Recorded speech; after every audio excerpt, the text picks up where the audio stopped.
Welcome to this episode of the Iowa Beef Collective TV. We are here in the rolling hills of Earlham, Iowa.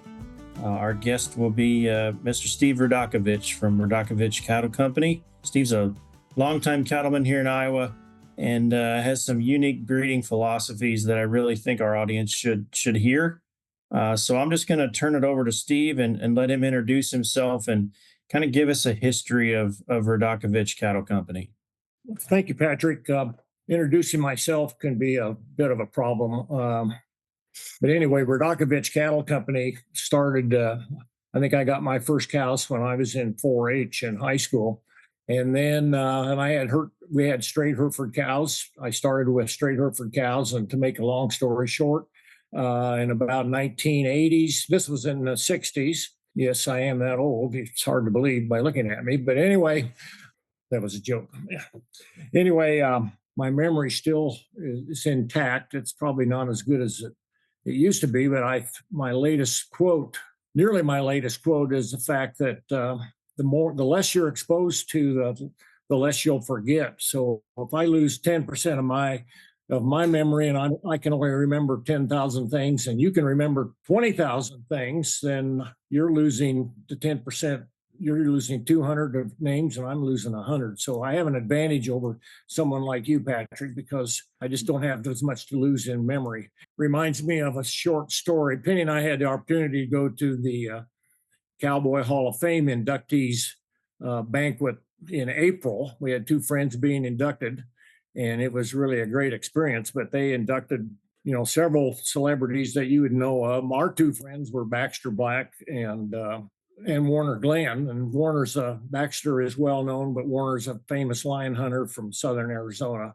And everyone had to give, Baxter, of course, is deceased, but his wife gave the acceptance speech. But there was a guy named Graham Greene, an Indian that was in Dances with Wolves, and you may remember him.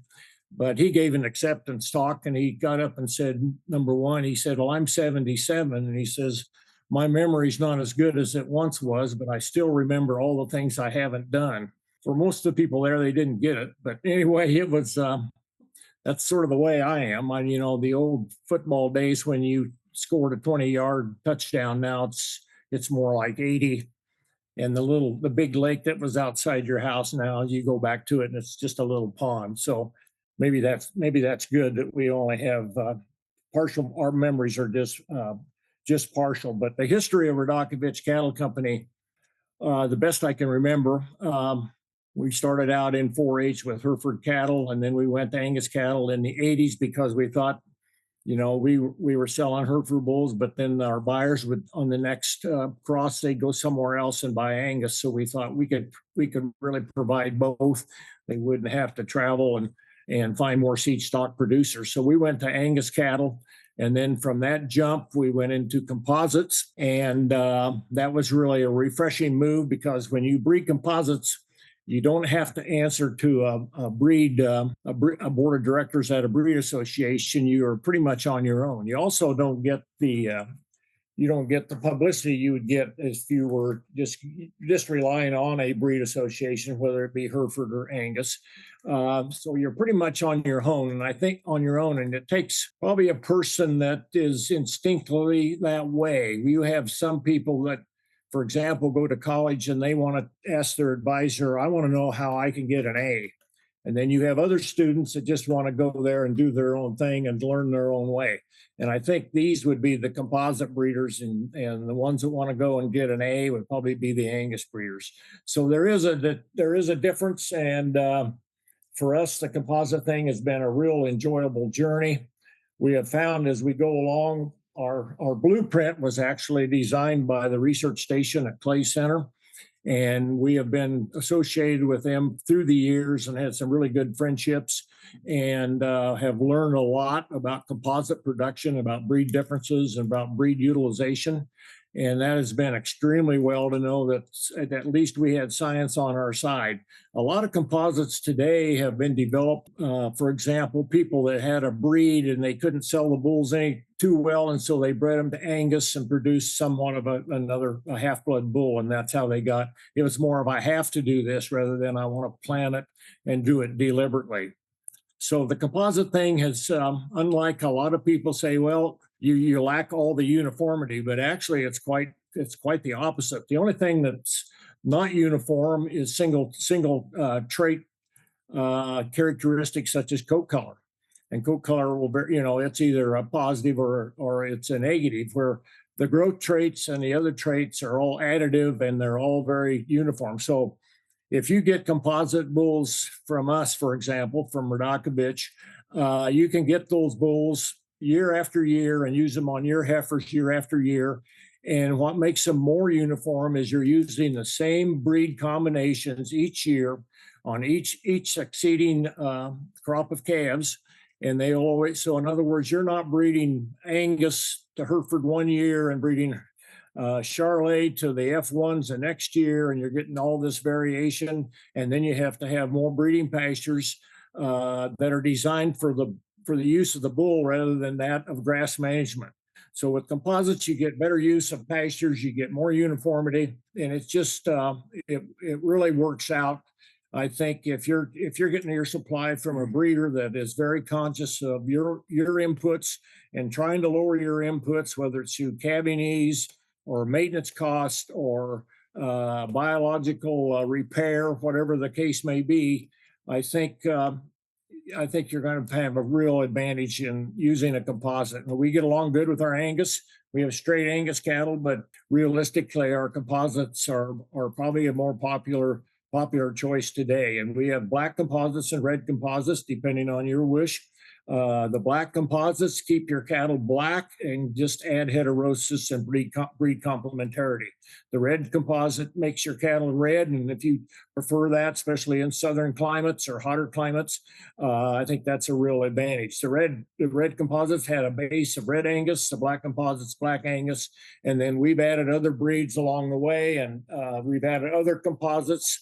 For example, from Clay Center, University of Nebraska, some operations such as that have really enhanced our program and have kept us with more variety in the bulls we've used, even though more variety from a breed standpoint and from a heterosis standpoint. What we have done we have actually, we breed for a biological type. We started out looking at breeds and say, well, we need this breed for our composite. But then when you start looking for individual bulls, it's very, very hard to find those that are balanced in their traits. So what we've done in putting this composite together is, number one, we would find the bulls first, and then whatever breed they were from, that's just what they're from.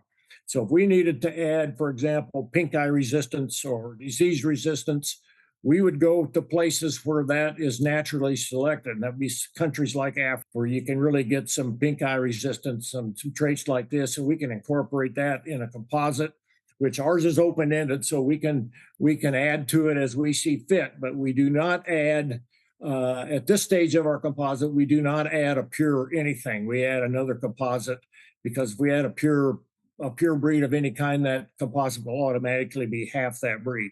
So we use composites if we can, where we find them and when we find them, and that enhances our breed usage as far as retained heterosis for our customers.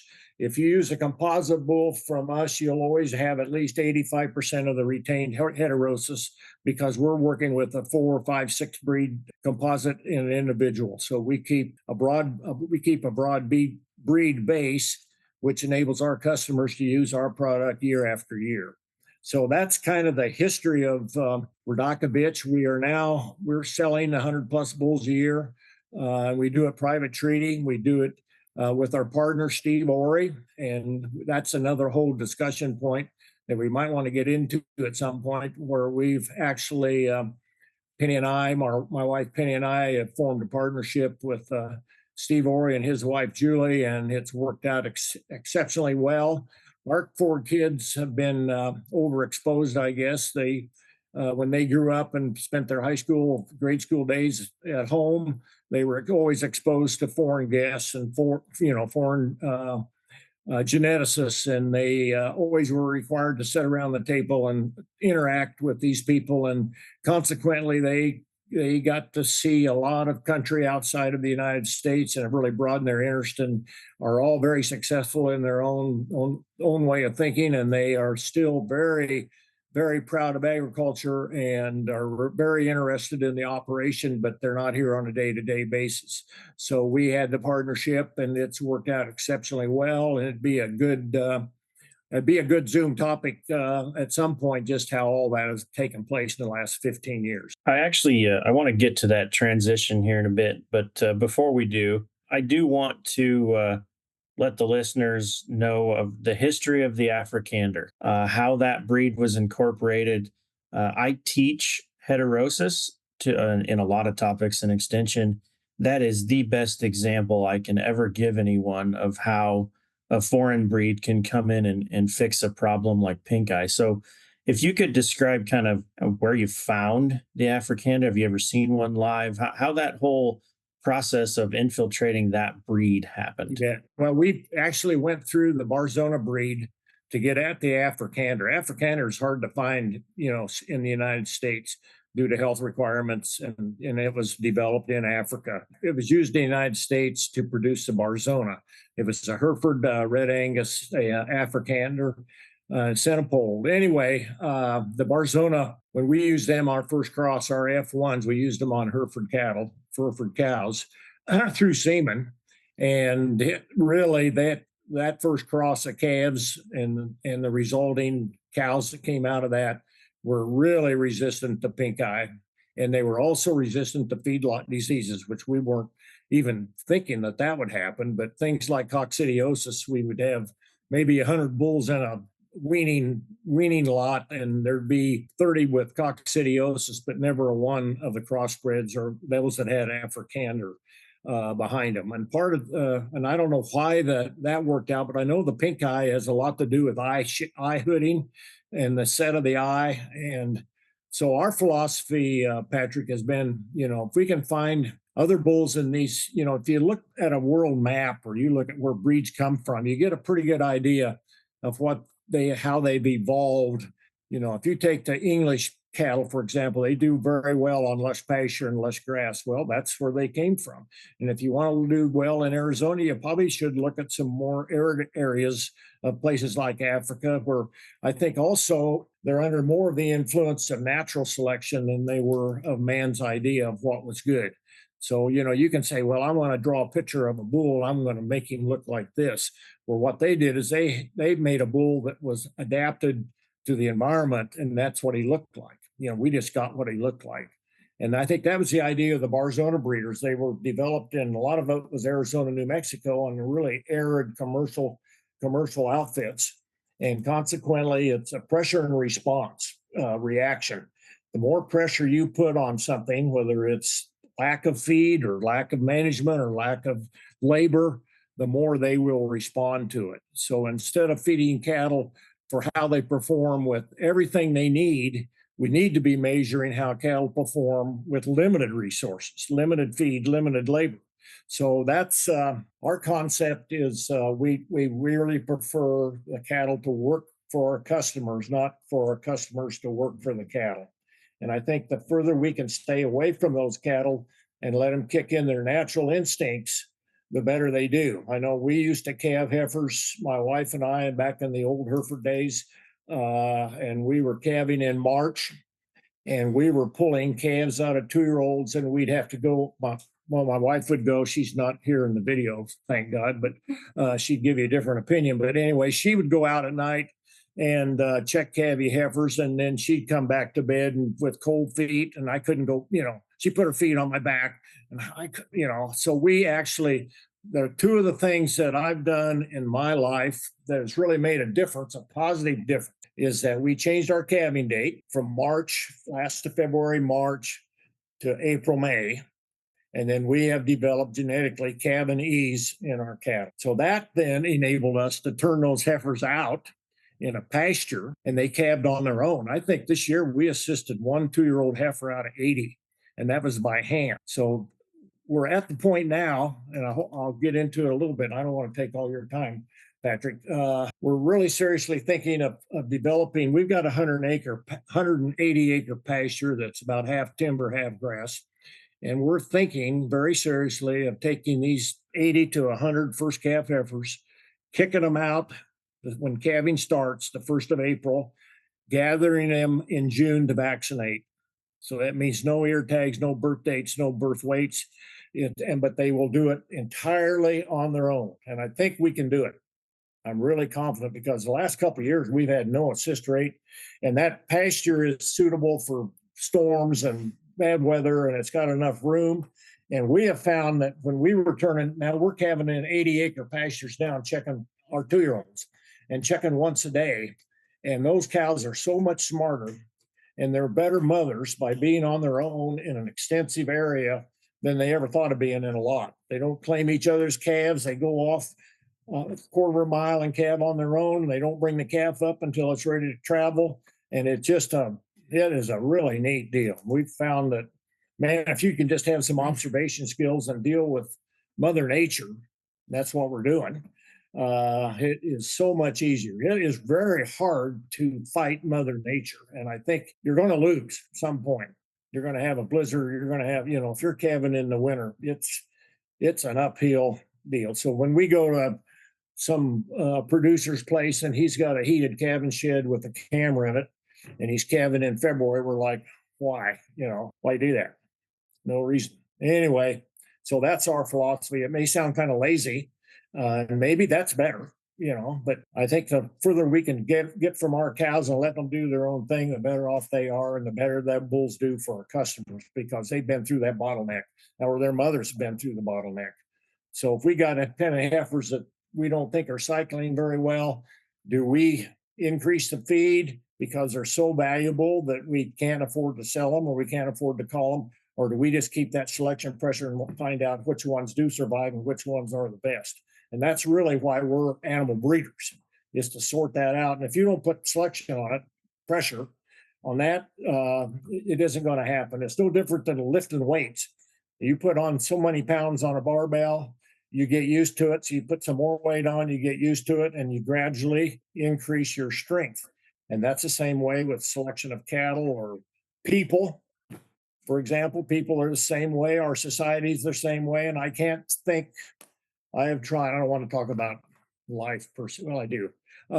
I don't think the young kids going to school today are as tough as my parents were when they went to school. They just aren't because they haven't had the pressure on it. And I think we need to put some pressure on our kids so they can withstand some toughness and develop self-confidence and self-esteem, which would lead to general happiness. We're getting away from cattle, but we do have happy cows too.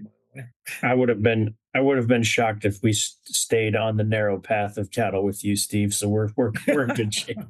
Well, I did. So you mentioned labor. Labor is one of the biggest problems that we're facing in the industry is we don't have enough. So if we can select cows that offer less labor, obviously we should. The other thing is, the average Iowa producer is like 58 and a half years old. So we're not getting any younger as an industry either. So I think I said 58 sounds young to me. Yeah, but go ahead. I didn't mean to interrupt you. I'm not even sure it sounds old to me yet, but I'm a lot closer than I think I should be. But you mentioned, your kids and your partner. Let's circle back to that and sort of talk about, how you transitioned from, you calling the shots, if you will, to gathering a partner and how that whole process happened.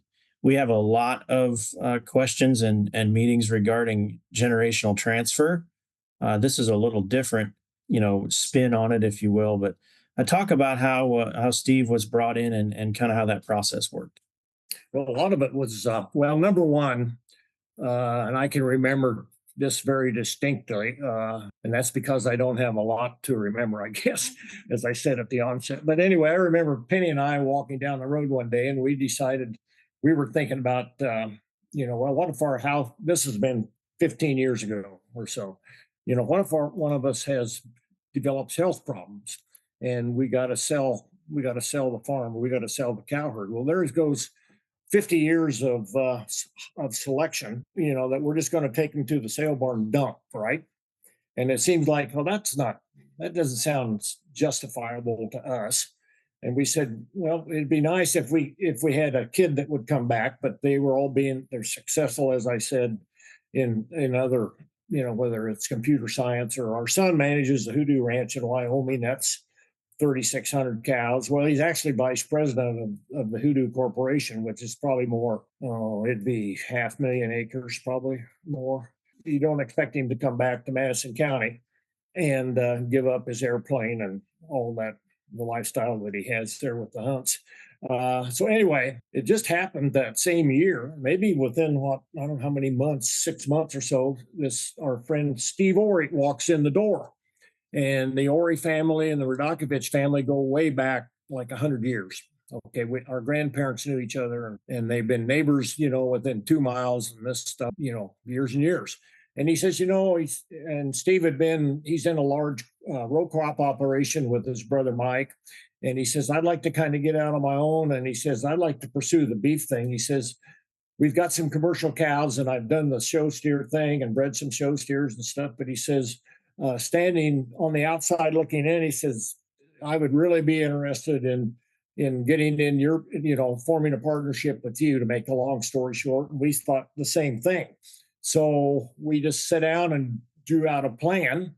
And I think we have a loose made contract. But one of the rules is that if you have to have a contract and you have to dot all the I's, cross all the T's, then I don't think it'll work anyway. So we're still in an area and a time in life where we can shake hands, and that's good, and we can do it now. Year to year, he may take advantage of me with a few $1,000s, or I may be taking advantage of him with a few $1,000s, but we don't know it, so it doesn't matter, right? We're both happy. And I think that trust is the big key. And how you can this is my challenge to you and other people that ask that same question, this generation turnover. There seems to be, we need to fill a missing link between, there's a lot of people my age that would really like to see someone young take over the operation and continue it for just to build it up and then sell it and die. It doesn't seem like a cool deal. And so, but we need somebody that can find these young kids, that aren't spoiled, number one. They don't have to have a college education, but they have to have common sense, which seems to be still alive in Iowa. In an Iowa farm, there's still farm kids that still have some common sense. And if we can put those two together, and if we can get the stubborn old guy, to give up some of his authority, which is really hard to do in a lot of cases, that's a recipe for failure. But if we can accomplish that, I think our success with it has been really super. And I think Steve Ori, our partner, he would tell you the exact same thing. So what we enabled him to do is he took over the business. It was Radakovich Cattle Company. Now it's Radakovich Cattle Company Partnership. And the sale went on the same. The clients are the same. Our data collection's the same. Everything is running along just as it was, except it saved him 50 years of developing a reputation. So he got part of that as the deal. And so we have been able to, supply him with contacts of Western ranchers and different people. And he's able to work on the contacts locally and within Iowa, but we're selling a lot of bulls out of state, more bulls out of state than we do in state. And it's just due to long time relationships with people. A lot of our bulls are sold, most of our bulls, 70% of our bulls are sold sight unseen. And it's just through trust. And trust is something that takes time. It's not something you see in a black and white photo or in a colored photo with I say a lot of bulls are sold today because of photographs and feed. Okay, it's F&P syndrome. You feed the crap out of them, then you take a great photo, and that's how your sale is. That's how you present yourself. Where we really are, we're more concerned about our customer.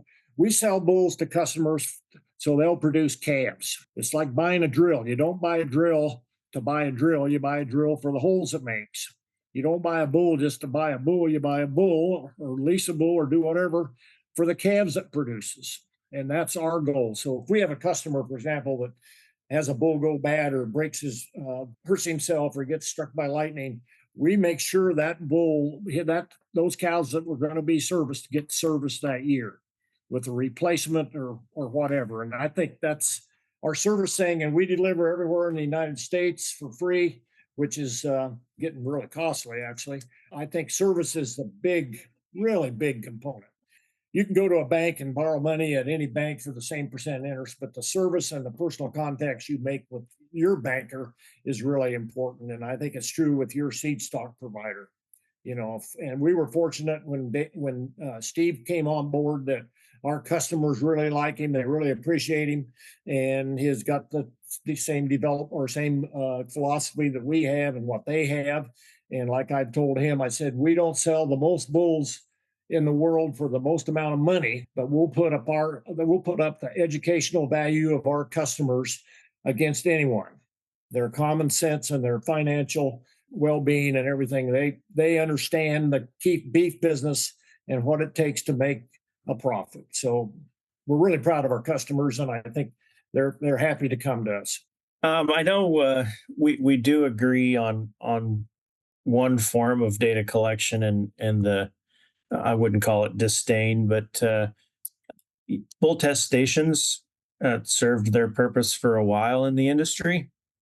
To me, they're kind of an obsolete way to gather data on cattle. I know you took some notes on, and you wanted to talk about bull test stations, so take her away. I guess I want to hear your thoughts. You do your best to get me in trouble, but you're right. I mean, we already have EPDs, and we got EPDs that are enhanced genomically. I don't have to take a bull somewhere and overfeed him to tell what his offspring are going to be like. I can draw blood on that calf when he's a day old and get a heck of a lot of information. I think on yearling growth, for example, you're getting the same on a blood draw at birth as you would by having a sire that's produced 20 offspring. So going to a bull test station today is probably a merchandising outlet for smaller producers, which is fine. And, they can take them to a bull test station, or they can show them at the county fair, or whatever kind of works. But as you mentioned, it is outdated. It's been outdated for quite a while, and been outdated, particularly with onset of EPDs and other evaluation tools that we have. And I know of bull test stations, for example. I know of an incident where this bull was just, we call them the weigh and pray factor of the industry. They weigh them and they pray before the next weighing that they've gained, all this weight. And then they give awards. Okay. And so you get an award for the highest gaining bull. You may get an award for the top gaining sire group or had the heaviest weight per day of age. But then they don't give the awards to that same bull that probably produced the highest maintenance cost cows. They'll probably produce cows that lower your cow inventory in your herd. They probably produce cows that eat the most, but we don't give that award of input. We're doing some false honoring. And I think if I could touch on the value of inventory, and I think it's still misunderstood, but if you had, I'll make it very simple to start with, and this is the way it was explained to me 50 years ago. And the guy said, if you had two pens of steers, pin A and pin B, and you fed them the same pile of feed, and you made more profit per steer out of pin A, were they necessarily the most economical pin to have fed? The answer is no, because you could have had more steers in pin B. You could have made less profit per head, but you made more total money off that pile of feed. Or you could have had sheep, for example. Or chickens. Or we could have anything. It's so whenever I hear research that this is the biggest take home today on my part, when I hear research listed as per cow per steer basis, I really have to draw a question, because it's not per cow or per steer. It's the money you make within the boundaries of your fence. And it may be 100,000-pound cows, or it may be 80 1,200-pound cows, but it's still the amount of money you make off that acre of land. Okay.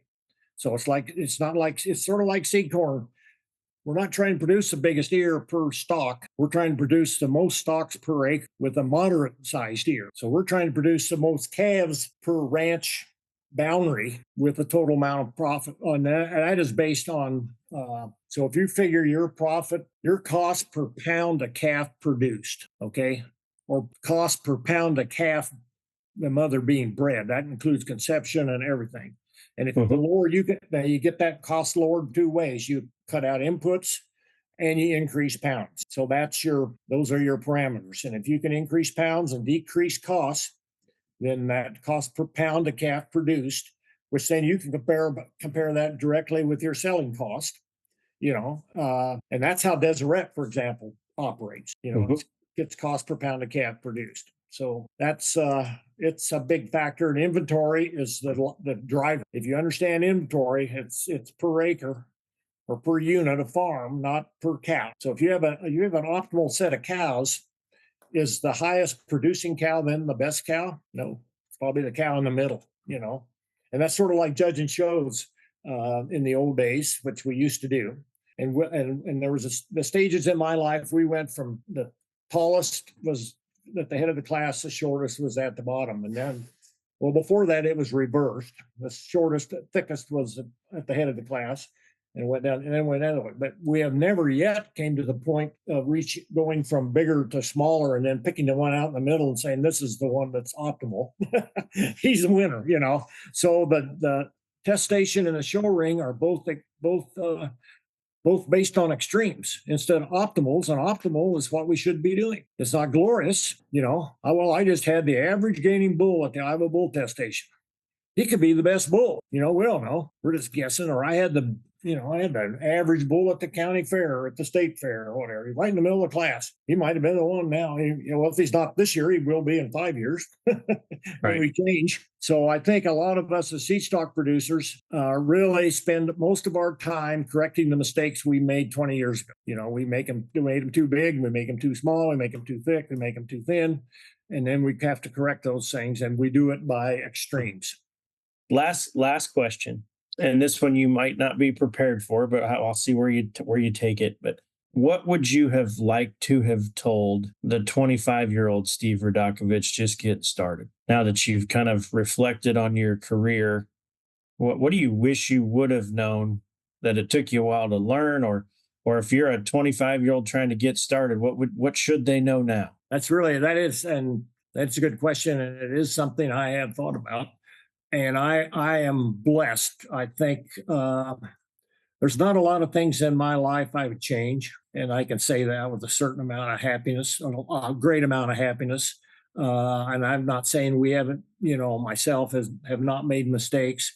We raised 4 kids, which is a good measurement, and they have 8 college degrees and 2 Division I athletes. So Penny and that's kind of super for us.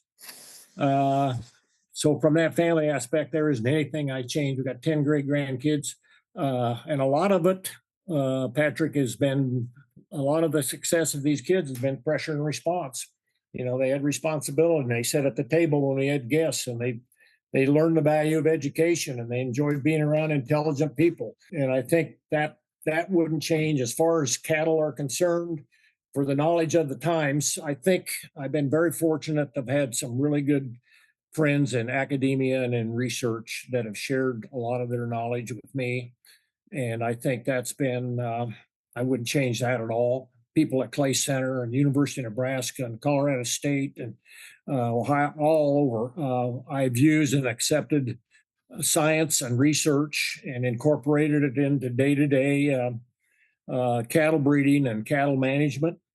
And it's always nice, as in other forms of occupation, whether you're a doctor or an attorney, or whether you're seeing an attorney or a doctor, as you go to the head of the class, you get the best doctor. I'll go anywhere. If I got a bad sickness, I'm going to go anywhere in the world to get treated, wherever the best are. And I think that's true with attorneys, and I think that's true with research people.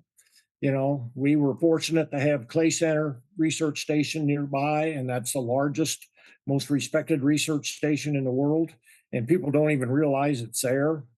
They get more foreign guests at that place than they do domestic, which is unbelievable because it's just full of knowledge and good people, and they stay in touch with you, and they are interested in what you're doing and all these things. So it's there's not like I say, I'm blessed. I don't have to look back and say, well, I wished I'd have done this or wished I'd have done that. I think I was able to take my friendships and my academic knowledge and my research and stuff and extend it for what was available at the time. That's all I could do. I started out, and Bert Moore, sitting here beside me, started out with the Eye of the Master, Fatten the Cattle. We went to Iowa State together. We started out with indexes, and so we were blessed from the standpoint we grew up with the industry as far as methodology. We grew up through indexes and breeding values and EPD and now enhanced EPDs. And so we've been on the ground floor of all those things and have been acceptive of them and used them. And some worked, some didn't work. And some we say, well, this is this, And I had a quote years ago, and it's hanging above a professor's office in England. And I didn't realize that till a few years ago. He says, I got your quote in my office above my door. I said, what's that? And he said, well, it says, there's never been a time in history where we can make mistakes more accurately and propagate them faster than now. And I think that's still true, Yep. So we got methodology, which is really good, but we have to work on the directional aspects. Where do we take this?